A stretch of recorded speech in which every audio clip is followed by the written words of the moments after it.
Good evening, everybody, and welcome back to the final event in the Bridging the Void Festival.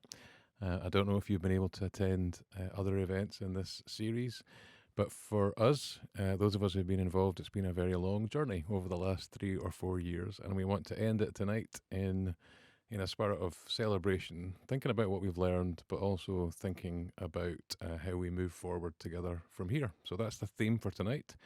Over my left shoulder, once again, I have, through that little window, a band waiting to perform some songs for us. The first of those is going to be Frank's song, and I'm going to let Louis introduce the band, and then we'll talk about Frank's song after we've heard it. Thanks, Fergus. Over on the far side here on low notes and drum machine, Mr. Joseph Rattray. In the middle here we have Donna Maciocia, and on keyboard instruments tonight we have Tom Gibbs. 3, 4.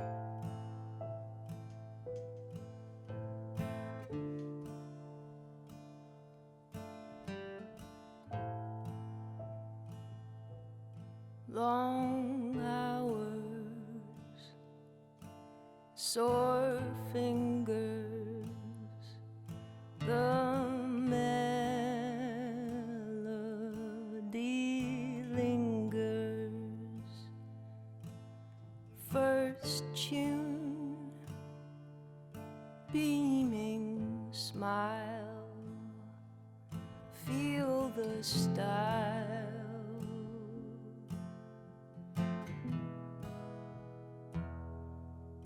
Calloused hands, stiff wrist,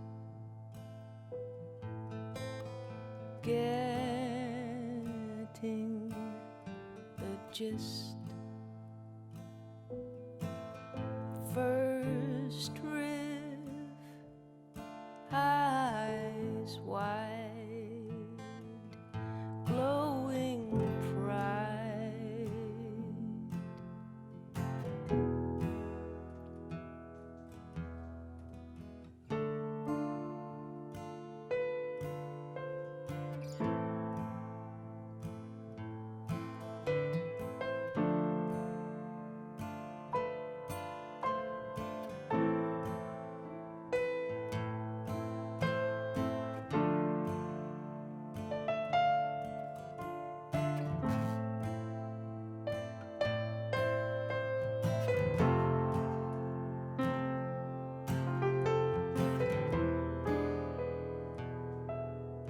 Long hours, no money,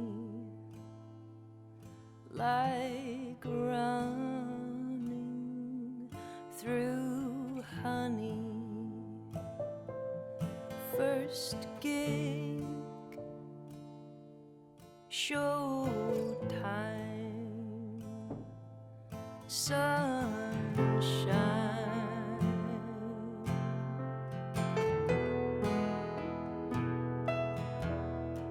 Sunshine, sunshine,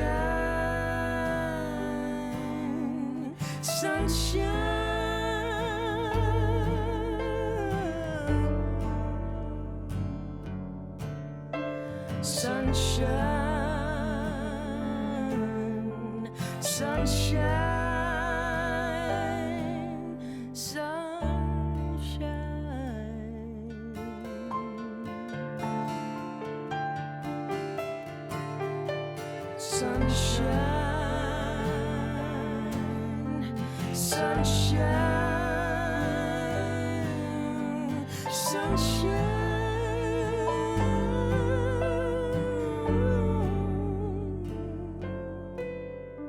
sunshine, sunshine,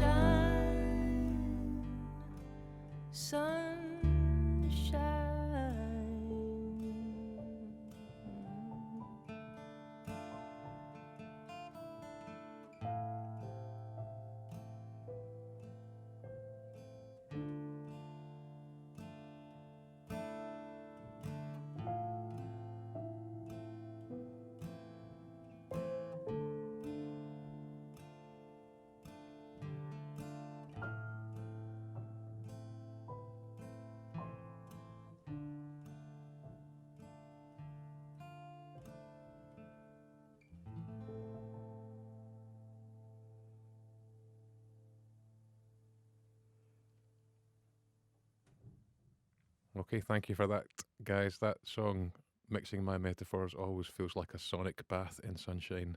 I love it. And it's a great way to start as we kind of head towards the daylight in this gig. So, Louis, just tell us a little bit about the story of that song, how it came about. And I think you had a particular role to play also in the recording of that for the Not Known at This Address album in 2018. So, tell us about that too. That's right, yeah. So that song, Frank's song, was written between Frank and musician Rachel Sormani in a session in Castle Huntly, sometime around about 2017, maybe 2016. And despite it sounding like a kind of sleepy, I think when chords, diving into this early, I think when chords are sort of minor chords and pace of songs are kind of slower, it often sounds to the listener hearing it for the first time that it's maybe a sad song, but actually the lyrics are really positive in this song. It's essentially a song about Frank's love for music and the kind of power and sort of healing nature that music has. In his words, it's about the natural high and euphoric happiness music can give you and others around you when all the elements come together and create their magic. And yeah, you're right, it's a very hypnotic and bewitching melody that Rachel created, and yeah, a strange set of circumstances in making the album you talk of, Not Known at This Address. That this song is on that record, but we were really keen, because Frank was a very keen guitarist, we were really keen to get him on the recording if we can. I found out where he was. He'd been moved prison, so a couple days after Christmas 2017, I think it was, I visited him in Shotts, and we recorded using a little home recording setup, him playing guitar along to Rachel's sort of bass of the track, and we added him into the final sort of mix. So on the recorded version of that, you hear a bit of Frank playing guitar, which is a really special thing. Great, thanks very much. Well, we're going to have a bit of a sonic change of tone in the next song, which is much more up-tempo, and I'm just going to say a little bit about it before we get there, and then we'll talk about it afterwards. But I happened to be speaking to the co-writer of this next song, Leap From the Noise, Martin, this morning. And Martin's now a regular member of our Unbound community, which meets every Tuesday night for food and music making.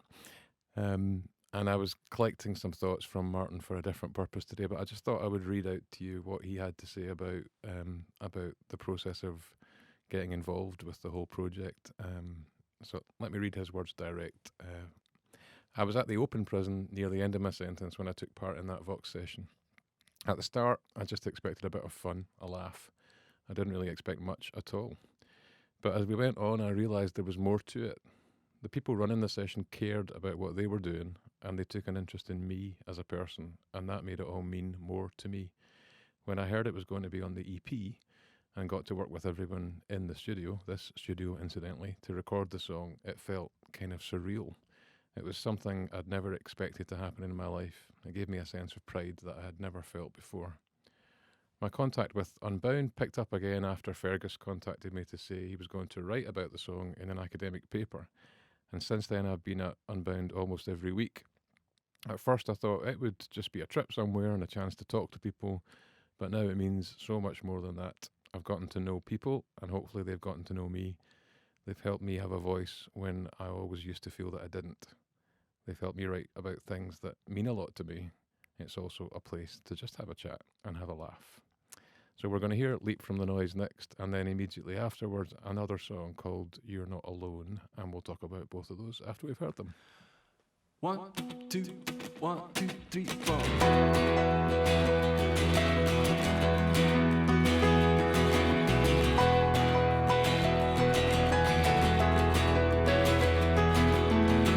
Like a dream from a wishing well, my trawler eyes take everything in wild.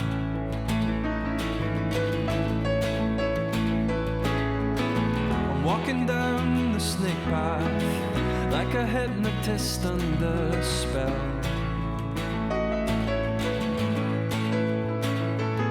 A break from the sadness, disconnect from madness. I leap from the noise. relief in the shadow, crying out for more, like a hungry child full of life, and mishandled smiles blown away like the flame of a candle out again, deafened by silence, fragile and lonesome again.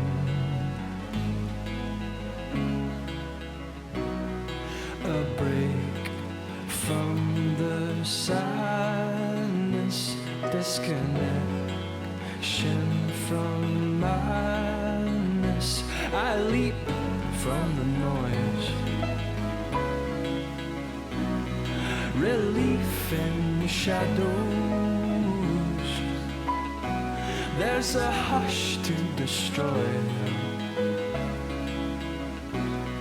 I leap from the noise, stuck in a maze, caught in the middle of the summer haze, the inner hidden, hard to begin.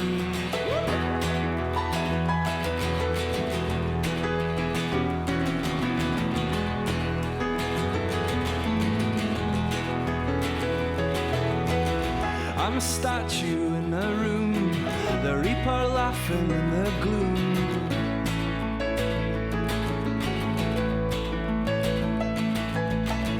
There's a storm in my mind, and a robot I can't unwind. A life with too many creases, a jigsaw with the missing pieces. In the absence of laughter, just another painful chapter.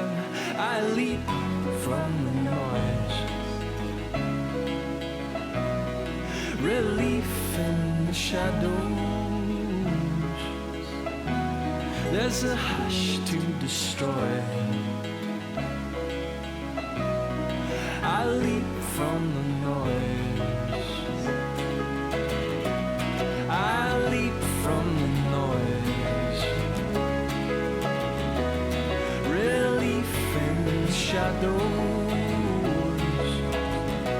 There's a hush to destroy. I leap from the noise.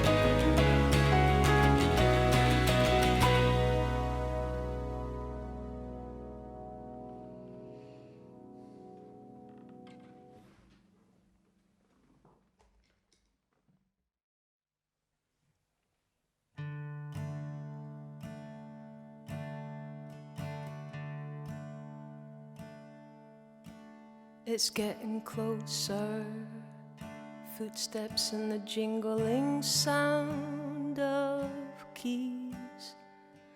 Lock, unlock, steady as a clock. On the other side of the hall you can hear the bounce of a ping pong ball, and it smells not quite like home. I know it's lonely and home is very far. It's getting harder to remember who you are. But you're not alone, you're not the only one. We're like the moon and the sun, going round and round. They brought the tiny baby in, her head could fit right in my palm. A precious life with big blue eyes resting in my arms. I wish I could be with you now. Can't wait to sit with you in the sun. And thank you for what you've done and being my mum. I know it's lonely and home is very far. It's getting harder to remember who you are. But you're not alone. You're not the only one. We're like the moon and the sun, going round and round. No, you're not alone. You're not the only one. We're like the moon and the sun, going round and round.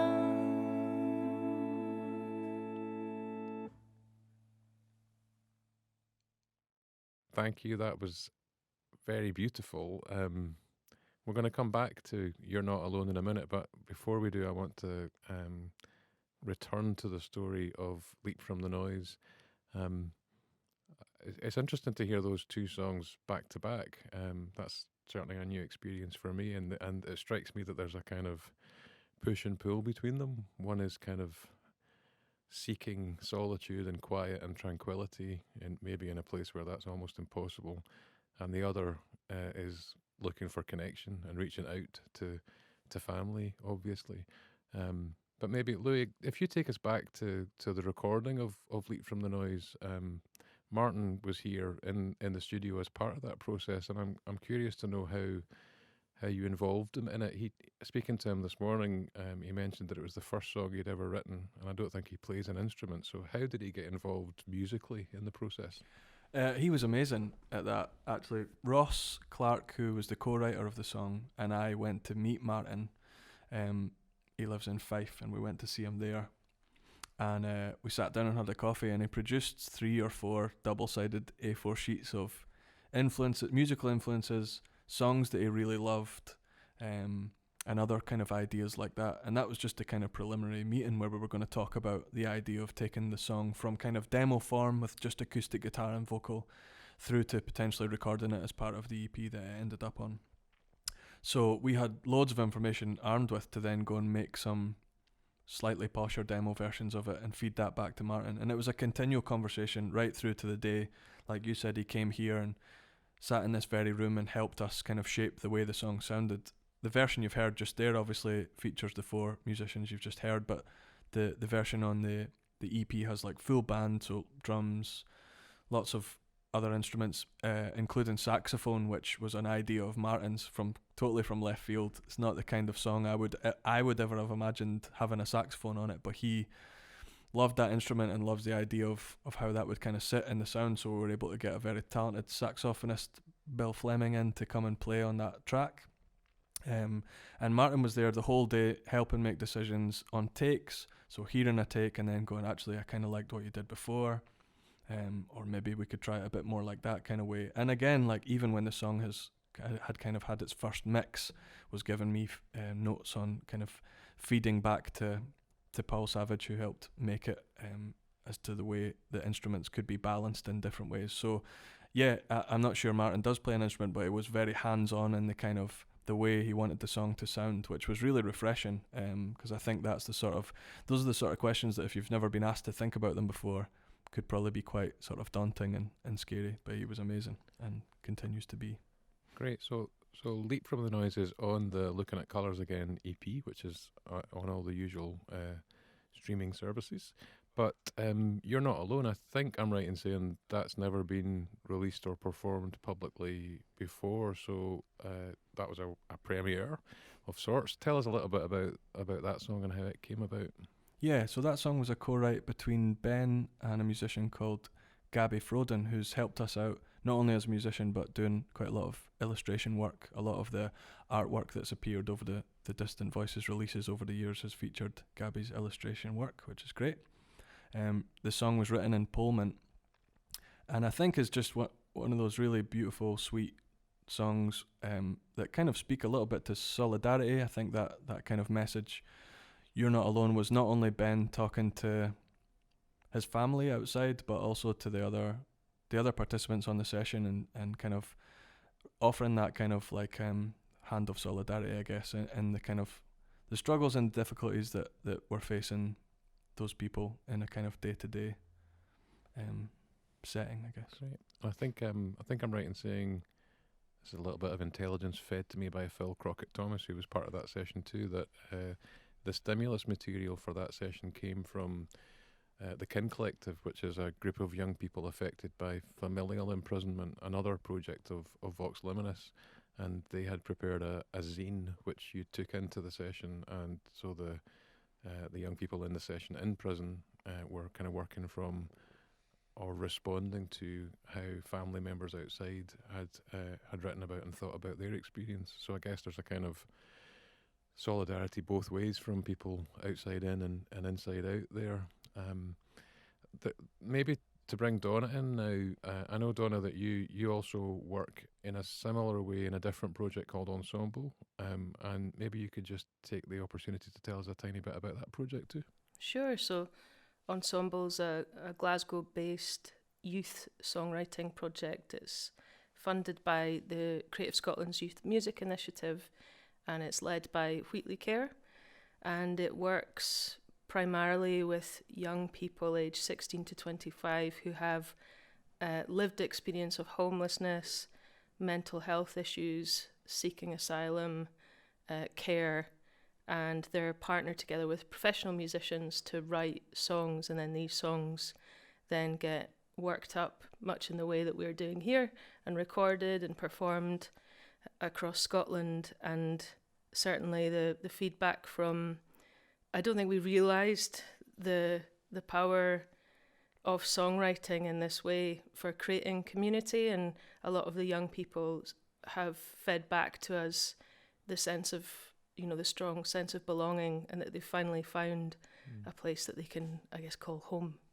And I guess a lot of young people who are experiencing homeless and other issues will have complicated or maybe even non-existing relationships with family, and maybe across all these songs there's a sense that we kind of find and make family where we can, whether that's inside prison or outside, or certainly through the creative processes that we're sharing here. So I think we should go on to the next song, which is Little Foxes again, from the same Looking at Colours Again EP. I think we'll hear it first and then we can have a chat about that.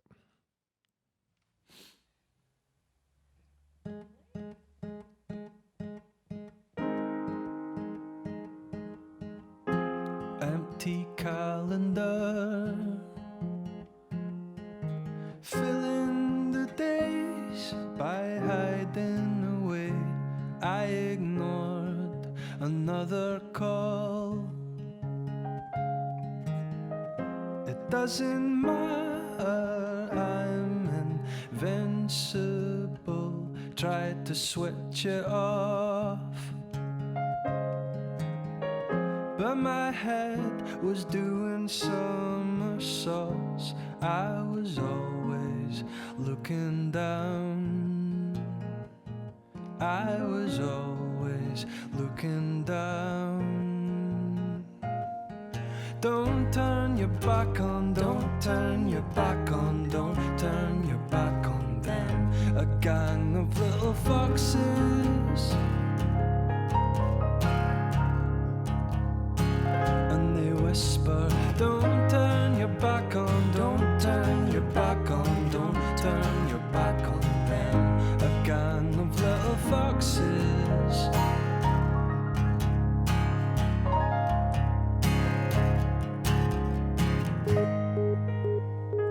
I just woke up from half a dream.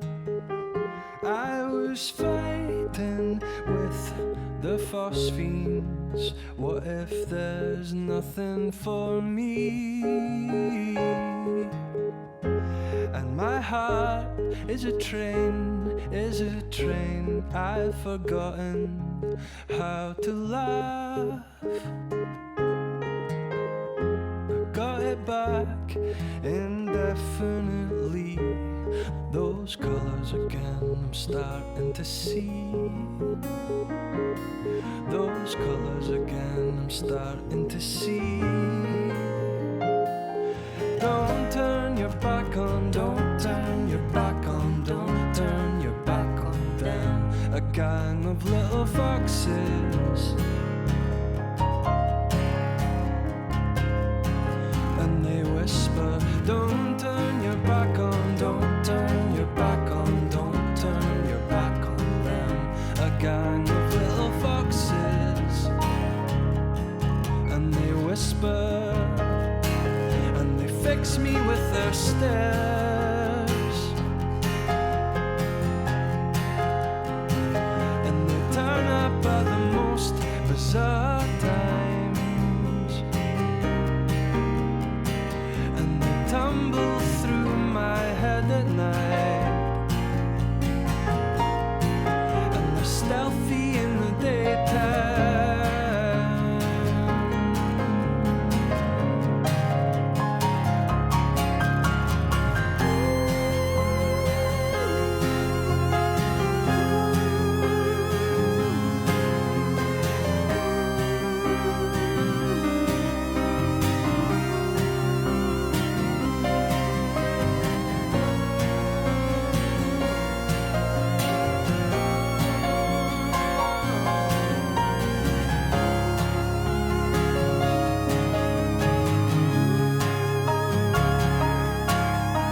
Don't turn your back on, don't turn your back on, don't turn your back on them. A gang of little foxes,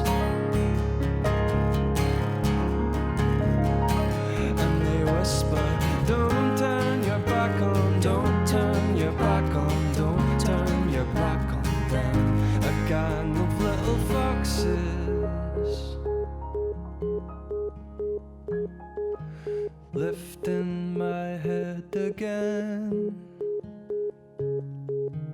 I've started looking at colours again.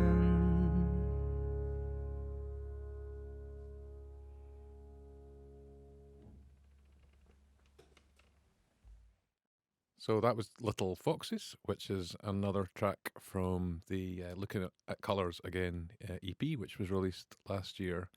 I think in that song, what I most love is the relationship between its optimism, as in the line "Looking at Colours Again," from which we took the EP title, and at the same time that the realism that there are little foxes everywhere, things that we have to worry about, risks that we need to avoid. So I guess it's something we can all relate to. But Louis, tell us a bit more about the writing of Little Foxes. Who was involved in that, and how it came to be on the EP?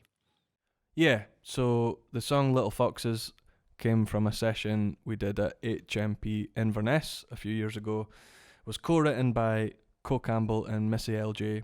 And what was interesting about that session is we took a number of the participants came from the local community, and we took them in with us into the context of the prison to work on group songs, which is slightly abnormal for sessions, and also that we wanted to kind of explore the theme of addiction, and kind of face that head on, and talk about the difficulties of that as a general theme. And that was where the idea of these little foxes, sort of representing temptation, essentially, that they'll always be there, and so not to kind of ignore that fact. Great stuff. I see that by the magic of the Chem 19 teleporter, Jo Mango has joined us in the studio. Jo is also known as Jo Collinson-Scott in her academic persona. So Jo, welcome. Maybe you could tell us a little bit about the next song, which I think is a co-write of yours, called Everything Spherical. Yeah, thanks, Fergus. Thanks for having me, everyone. So Everything's Spherical, I wrote with Matthew in HMP Castle Huntly. It was written while we were thinking about leaving prison, and what it would be to build a life outside. And we talked about how hard it is to find a kind of authentic sense of yourself who you would be outside when you're living in a really alien space, a wasteland, as the song describes it, like prison. And in the end, we decided to explore that by thinking about childhood memories of spaces where we felt in contact with nature, and remembering times when we didn't take life too seriously, and kind of trying to get back to that place. So I think the song asks us not to forget to just enjoy the present time, by remembering that the sun will come around the same as it always did in the morning. So as you said, it's called Everything's Spherical. Just before I let you sing it, Yes. Some of the people watching or listening in tonight will have heard this song, I think, in the premiere, part of the premiere of A Giant on the Bridge a couple of days ago. Yeah. So tell us a wee bit about that, and about how this song informed the development of that much larger project and show. Yeah, there's still time to watch it if you haven't already, just a note. So the title of that piece, A Giant on the Bridge, comes from a line in this song, where it says, "Come stand on this bridge and be a giant. Come stand on this bridge and be Goliath." And I think this will be a combination of what Matthew and I spoke about at the time we wrote the song, and also how I've come to think of it since then. It seemed to me that was the giant. It's like an invitation to the amount of strength and heroism that you need to stand in that weird space where you're still in prison, but you have to imagine yourself somewhere else, building a life. And it's also it's a really amazing, the song's amazing because it has so many different spaces in it. It's got the past, it's got the future, it's got the present, and this idea of a strange space that a bridge is, where you're not yet somewhere that you're going to. You're not on either side of what you're crossing. You're in this kind of what we call a liminal space. So A Giant on a Bridge, the narrative gig is kind of exploring the stories of 5 fictional people who are in that kind of bridge space of different kinds, related to the journey of coming home from prison, and trying to be giants, or afraid of giants of different kinds. So a lot spun out of this song, and that kind of compelling image of a giant standing on a bridge, this strange in-betweeny space, and the invitation to do it well, to be in that space well together. Great. Well, let's hear it.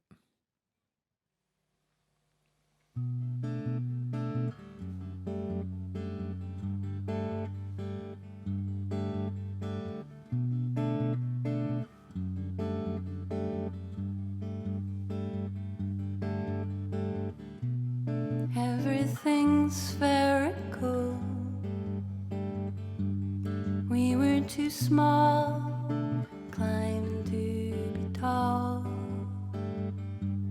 No one's about this world's a good shout.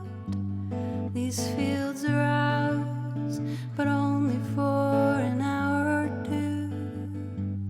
Will we feel this way of life again?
stand on this bridge and be a giant.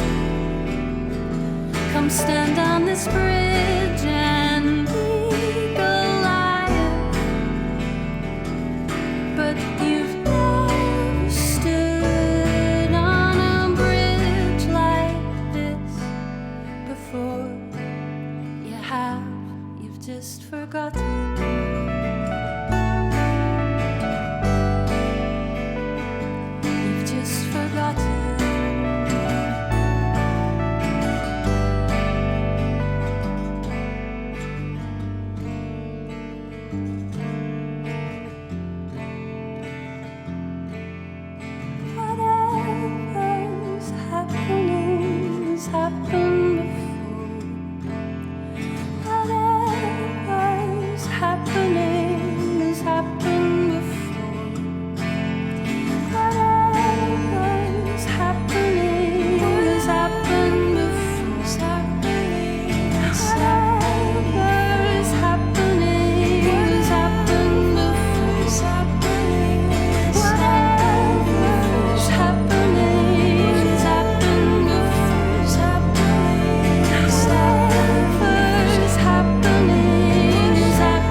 Thanks, Joe. That was really beautiful. And I think if there was a song to sum up a very complicated project, maybe that's the one. But the whole festival, for those who've been at various events, will know it's been about bridging the void that we create when we respond to crime and harm in ways which often make things worse.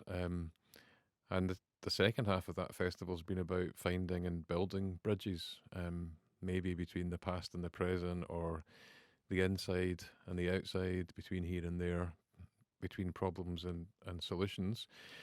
And I think this next song, albeit in a very different musical style, is still on that territory. And I'm going to let Donna introduce it now. But before she does, I'll just say for everybody listening, this song features some unavoidably strong language, so prepare yourself.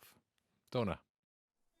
Thanks, Fergus. This song is called Fuck It Button, and it's a co-write between myself and Gus Bear, and it was written in a prison session, although Gus Bear was another visitor from the community who came from the community into the prison to take part in the session, and I'm just going to read out what he says the song is about.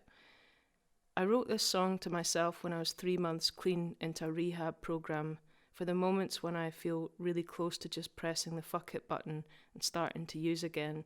It is a reminder of some of my lowest points and all the people I've known and lost to alcohol and drugs.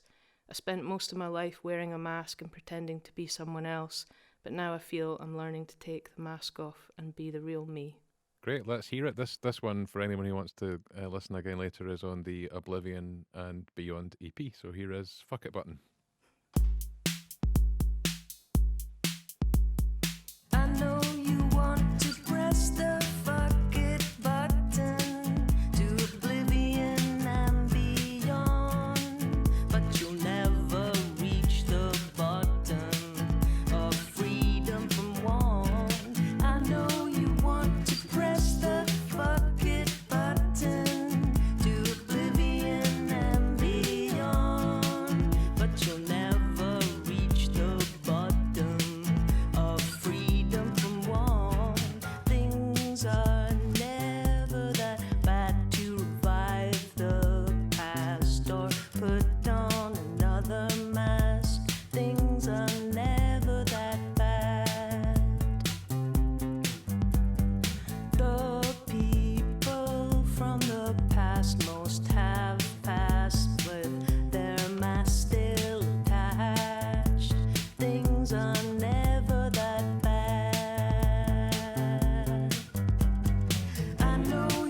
things are never that bad. Killing you slowly with its song, killing you slowly. And when it's finished, it's dance with you. It's death if you're lucky, lucky, lucky, lucky, lucky. Only if you're lucky, lucky, lucky, lucky, lucky, lucky, lucky.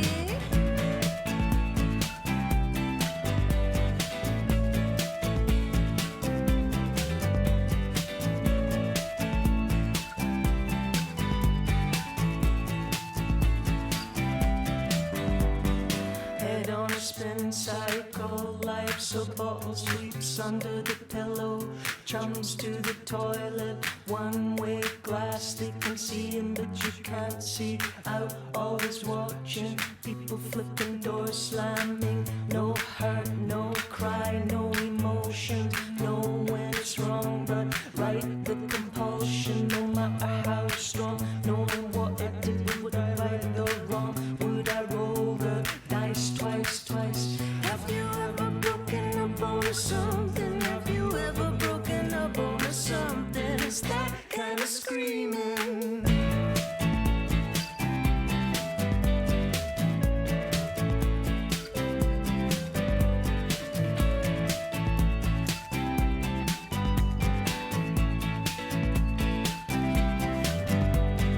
I know you want to press the fuck it button to oblivion and beyond, but you'll never reach the bottom of freedom from one. I know you want to press the fuck it button to oblivion and beyond, but you'll never reach the bottom of freedom from one. I know you want to press the fuck it button to oblivion and beyond, but you'll never reach the bottom of freedom from one. I know you want to press the fuck it, press the fuck it, press the fuck it button.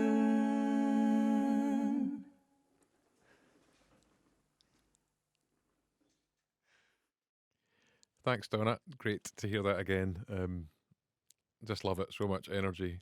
Takes me right back to Inverness. I think I was on that session as the researcher when it was first penned. So good to hear it. But one thing I think I want to say about it is just not to mistake it as a song which is only about the inner struggle to avoid pressing the button. Both in that session and in lots of them across the life of the project. One thing that has come home to me time and again is that sometimes it's the way that the system responds, and that all of us respond to people who are trying to recover or trying to kind of move beyond involvement with criminal justice. If we respond in the wrong ways, if we don't let them cross the bridge home, then we're kind of pushing them to press the button. So the responsibility is on us as well. I also love the way that Gus gets into that song, the determination that it takes to struggle to keep going in those circumstances, and maybe the strength that's found in communities of people with the same experience and the same hope to move forward into a better kind of life. Okay, that's maybe a good summary of a lot of what the project and the festival's been about, and there are a few thank yous I need to get through just briefly before we get to the last song, which is definitely worth the waiting for, so hang on. As I've said a couple of times, most of the songs are available on all the usual streaming services. Usually Distant Voices is the artist, so you can search that way. But the next song and final song, the artist name is Vox Liminis.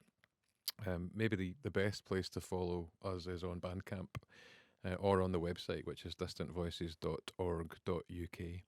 And you'll also find on the website links to the new podcast series just launched, and to some of the learning resources that we've developed through our work. We're always keen to hear your thoughts on what we've been up to, and on how you've experienced these events, so please do get in touch. You can do that through the website and by email. So now just a few thank yous before we say goodbye. So thanks first of all to Claire McKay for doing all the coordination for making these recordings happen, and for being a a key person in pulling the whole festival together. Sound recording is by Paul Savage here at KM19. The concert's been filmed by Beth Chalmers and Conor Reilly. The musicians, Louis, Donna, Tom, Joe, and Joe. And then kind of backstage, as it were, all the staff of Vox Liminis, past and present. They're our host organisation for the whole project, all the way through. All the members of the research team, everyone involved with our core group, that's the people whose experience and expertise within criminal justice and beyond it, they've guided us all the way through the project, and we can't thank them enough. And lastly, we want to thank every co-writer that chose to write songs and share stories with us. We're still keen to send our solidarity to every one of them, wherever they are.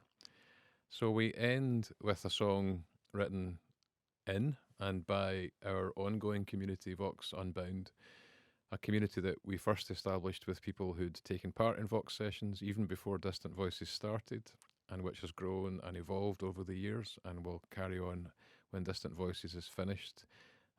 One of the things we've done recently, like so many people in their communities and families, is find a way through the lockdown together.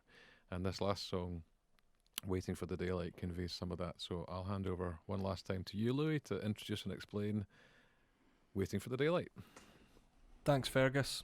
A big thanks to yourself as well for coming and having a chat with us and talking to us about these songs again. It's been lovely to unearth and relearn and play them again. So yeah, like you said, we're going to finish with a much newer song, one that was made just last year as we sort of came out of fairly strong restrictions, whereby our Vox Unbound community group was meeting largely on Zoom every Tuesday night.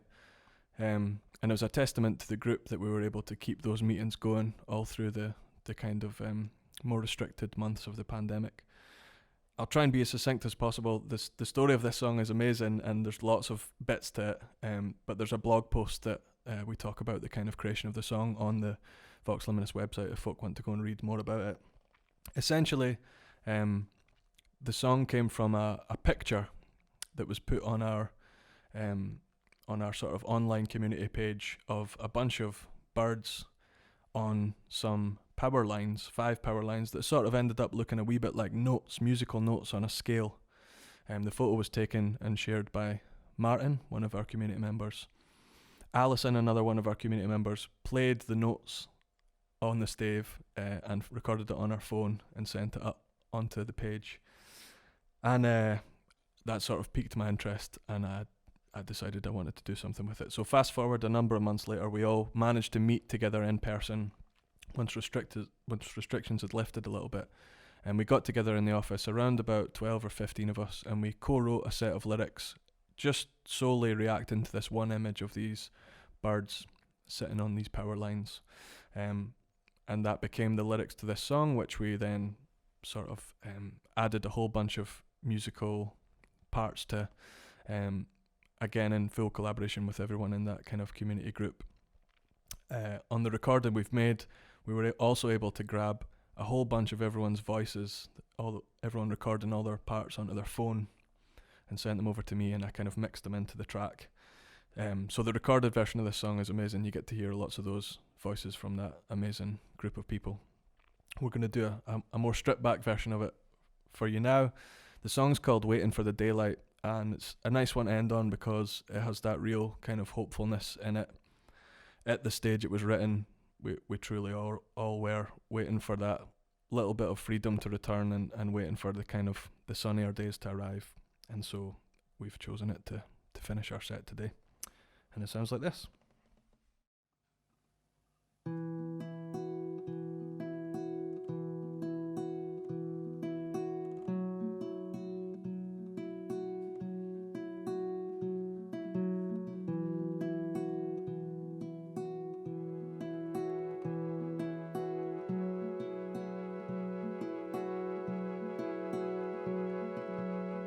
We walked the tightrope,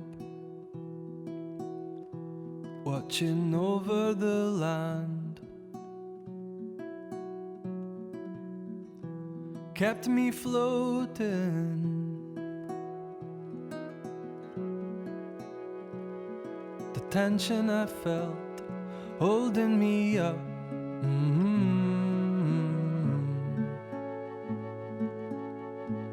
I felt the lowest notes the most, hanging in the grey. You left behind the shadow, a shape, waiting for the daylight, waiting for the daylight, the daylight, waiting for the daylight, the daylight, waiting for the daylight.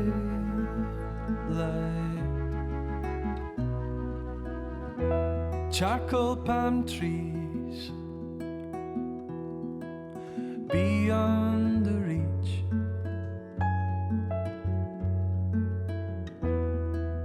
closest to the post,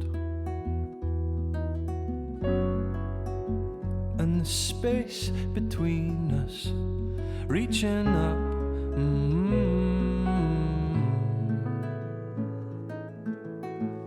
I felt the lowest notes the most, hanging in the grey. You left behind the shadow, a shape, waiting for the daylight, the daylight, waiting for the daylight, the daylight, waiting for the daylight, the daylight, waiting for the daylight, the daylight, waiting for the daylight, the daylight, waiting for the daylight, the daylight, waiting for the daylight, the daylight, waiting for the daylight, the daylight.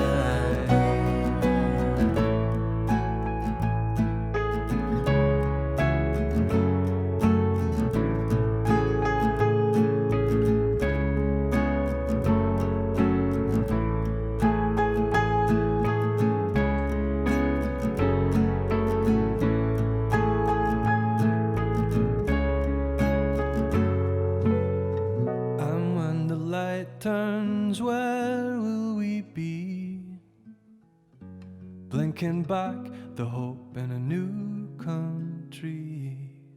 And when the light turns in this place we see, we had everything we needed, had everything we need.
Empty calendar, filling the days by hiding away. I ignored another call. It doesn't matter, I'm invincible. Tried to switch it off, but my head was doing somersaults. I was always looking down. I was always looking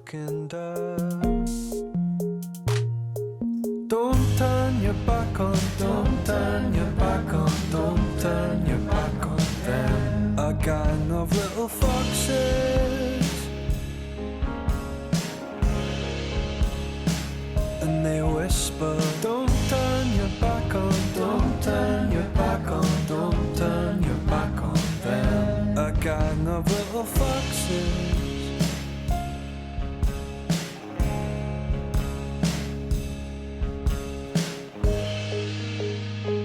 I just woke up from half a dream.